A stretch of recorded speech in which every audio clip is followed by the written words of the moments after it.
तो आज मैं मैथमेटिकली प्रूव करके दिखाऊंगा कि फिजिक्स बाकी सभी साइंसेस की, बाकी सभी नेचुरल साइंसेस की मदर कैसे है। How is physics the mother of all natural sciences. नमस्कार आप सभी को, मैं हूं Deepam Kulshreshtha and this is scifi. और मेरी ये वीडियो अगेन एक एफर्ट है आपके इंटरेस्ट को, आपकी अंडरस्टैंडिंग को फिजिक्स में और ज्यादा स्ट्रॉन्ग करने के लिए। तो चलिए स्टार्ट करते हैं। अब सबसे पहली बात तो ये है कि मैंने अपनी लास्ट वीडियो में क्या बताया था कि फिजिक्स क्या है exactly. Physics is the study of the universe. तो अगर हम मानकर चलें, अगर हम एक वर्ड लिखें यहाँ पे यूनिवर्स, तो नेक्स्ट क्वेश्चन जो मेरा आपसे है वो ये है कि यूनिवर्स किन चीजों से बना है, उसको बनाने वाले सारे कंपोनेंट्स कितने हैं और क्या क्या हैं। जरा जल्दी से ये सोचिए और सोचकर अपने माइंड में उस थॉट को होल्ड करिए। अब अगर आपने सोच लिया है तो मैं जल्दी से इस बात के आंसर पे आ जाता हूं।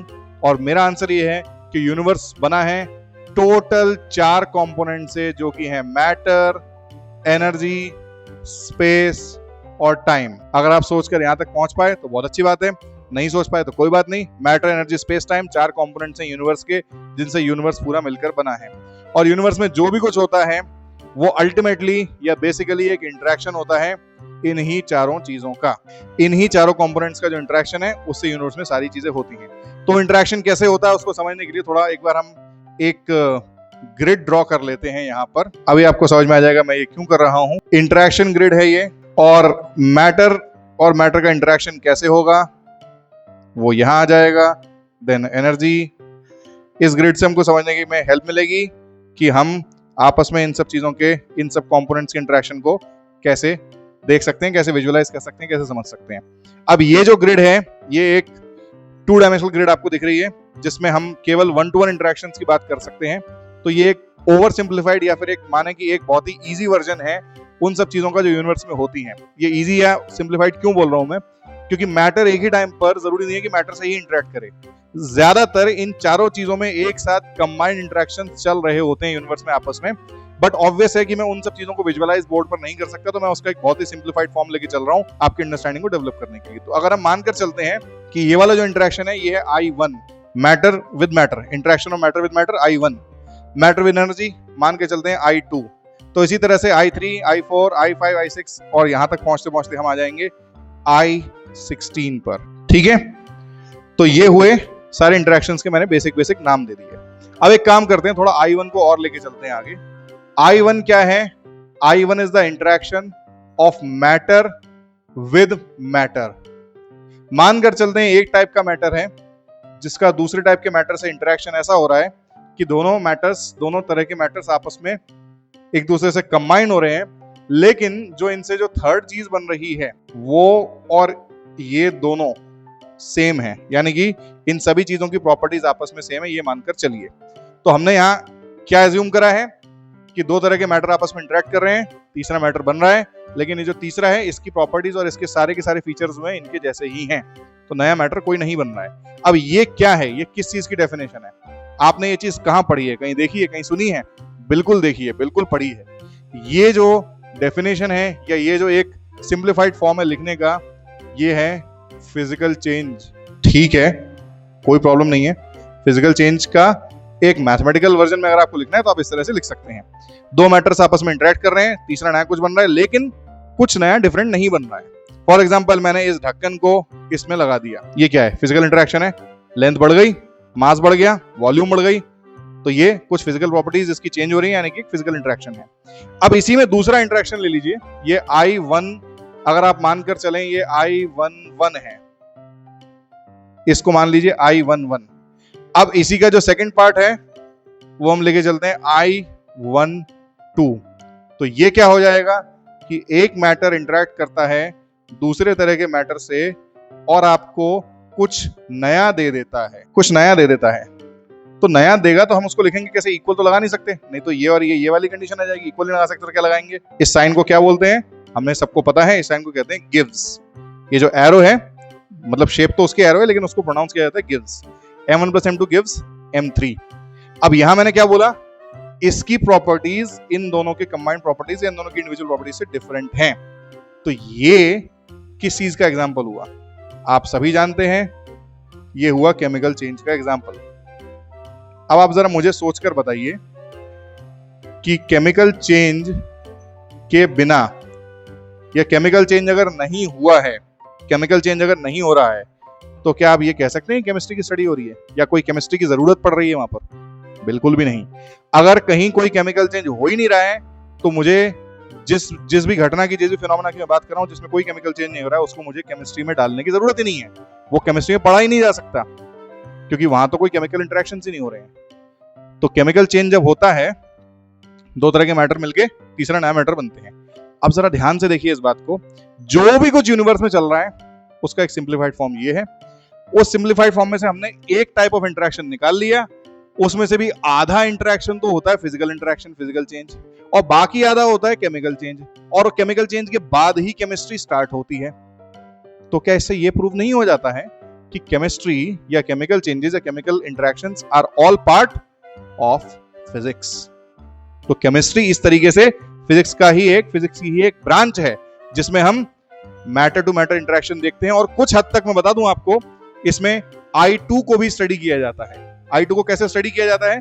जैसे कि अगर मैटर का एनर्जी के साथ इंटरेक्शन हो रहा है और उसकी वजह से मैटर में कुछ नई केमिकल प्रॉपर्टीज अब जनरेट हो जाती हैं, तब वो I2 में आ जाता है, और वो भी अगेन I2 का एक छोटा सा ही पार्ट है। तो केमिस्ट्री इस तरीके से एक पार्ट हुई पूरी फिजिक्स का। अब आप बोलेंगे ठीक है सर, फिजिक्स का पार्ट है, केमिस्ट्री है, मान लिया हमने। बायोलॉजी के बारे में आप क्या कहेंगे? मैं बताता हूं बायोलॉजी के बारे में क्या कहेंगे। अब ये जो केमिकल चेंज हो रहे हैं, इसमें जो नया मैटर बन रहा है M3, इसके बारे में दो चीजें हो सकती हैं। या तो ये हमेशा सेल्फ कॉन्शियस हो, रिप्रोडक्टिव हो, रिप्रोड्यूसिंग हो, या ऐसा ना हो। तो जब सेल्फ कॉन्शियस और रिप्रोड्यूसिंग होगा तो हम इसको कहेंगे लिविंग या लिविंग थिंग्स या ऑर्गेनिज्म। और अगर नहीं होगा ऐसा तो हम क्या कह देंगे कि ये सब कुछ नॉन लिविंग है। और जहां लिविंग की बात आ जाएगी, हम बोलेंगे यहां से स्टार्ट हो गई है हमारी पूरी की पूरी बायोलॉजी। अगर भाई कोई नॉन लिविंग चीजें हैं तो क्या हम उसको बायोलॉजी में कभी पढ़ते हैं? क्या मैं अगर इस मार्कर की बात करूं तो क्या मैं इसको बायोलॉजी में पढ़ूंगा? नहीं। इसके बारे में बायोलॉजी मुझे ज्यादातर बहुत सारी कोई ज्यादा चीजें नहीं बता सकती है। मैं इसको पढ़ूंगा काहे में? या तो केमिस्ट्री में या फिजिक्स में, इसकी जो प्रॉपर्टीज होंगी। तो जब लिविंग थिंग्स आती हैं तभी बायोलॉजी की बात होती है। और लिविंग थिंग्स कब आ रही हैं? जब मैटर का मैटर से इंटरेक्शन होकर नया कुछ मैटर बन रहा है और वो सेल्फ कॉन्शियस और रिप्रोड्यूसिंग टाइप ऑफ मैटर है, यानी कि वो लिविंग थिंग अगर है तो मतलब ये हुआ कि बायोलॉजी एक पार्ट है केमिस्ट्री का, और केमिस्ट्री को मैंने अभी भी क्या प्रूव करा कि केमिस्ट्री पार्ट है फिजिक्स का। तो इस तरीके से ये जो तीन नेचुरल साइंसेज हैं, फिजिक्स, केमिस्ट्री और बायोलॉजी, इनका आपस में ये रिलेशन है। या हम ये बोल सकते हैं कि बायोलॉजी पार्ट है केमिस्ट्री का, केमिस्ट्री पार्ट है फिजिक्स का। तो फिजिक्स मदर हुई केमिस्ट्री और बायोलॉजी की। और कौन सी नेचुरल साइंस होती है? मुझे नहीं लगता कि और कोई नेचुरल साइंस होती है। अब आप कहेंगे कि सर मैथमेटिक्स को कहां गायब कर डाला आपने? ज्यादातर साइंटिस्ट, ज्यादातर प्रोफेसर, ज्यादातर टीचर्स, हो सकता है आपने उनके मुंह से सुना हो कि भाई mathematics is the mother of all sciences.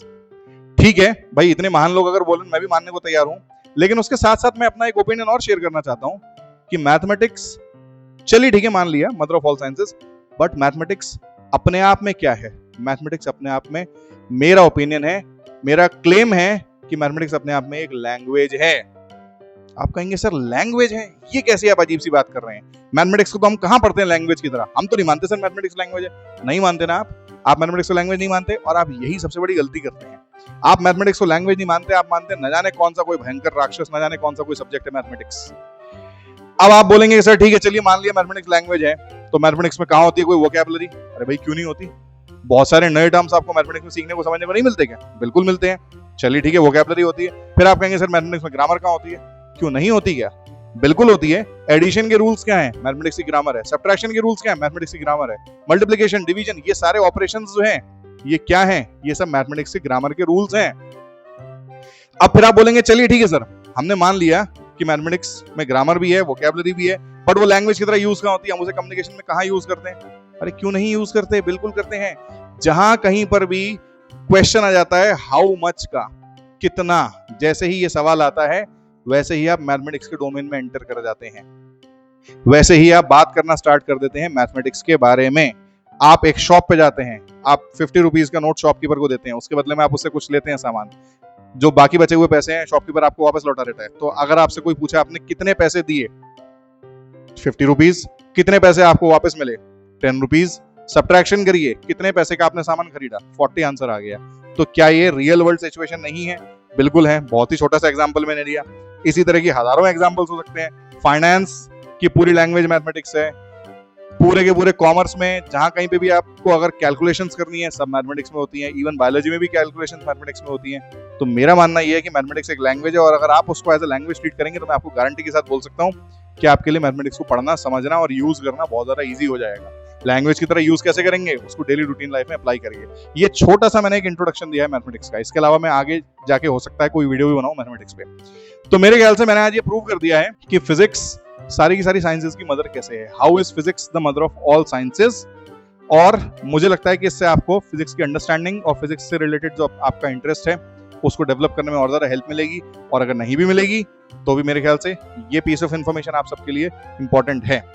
Again, अगर आपके कोई फीडबैक्स हैं, कोई सजेशंस हैं, आप अगर कोई और वीडियो मुझसे बनवाना चाह रहे हैं, किसी और बारे में मुझसे बात करना चाह रहे हैं, तो प्लीज कमेंट्स में मुझे बताइए। आपको ये वीडियो अगर पसंद आई हो तो प्लीज लाइक करिए, आपस में शेयर करिए और मेरे चैनल को प्लीज सब्सक्राइब करिए। Thank you and have a nice day.